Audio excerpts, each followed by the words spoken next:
எல்லா துறையிலும் தான் தப்பு நடக்குது. ஆனா மருத்துவத்துல நடக்கிறதுக்கு பேரு தப்பு நம்பிக்கை துரோகம். துரோகத்துக்கு மன்னிப்பே கிடையாது. நீங்க யாரு தப்புன்னு சொல்றீங்க?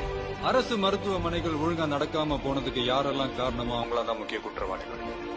7% ஜிஎஸ்டி வாங்குற சிங்கப்பூர் மக்களுக்கு மருத்துவத்தை இலவசமா தர்றப்போ 28% ஜிஎஸ்டி வாங்குற நம்ம அரசாங்கத்தால ஏன் மருத்துவத்தை இலவசமா தர முடியல?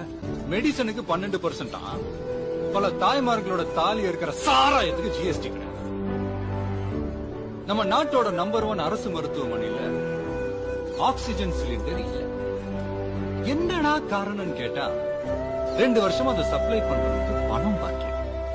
எப்படி? இன்னொரு கவர்மெண்ட் ஹாஸ்பிட்டல் டயாலிசிஸ் பண்றப்போ கரண்ட் கட் ஆயிடுச்சு. 4 பேர் செத்தே போயிட்டாங்க. கேவலம் அங்க ஒரு பவர் பேக்கப் கூட இல்ல. இன்குபேட்டர்ல வச்சிருந்த ஒரு குழந்தைய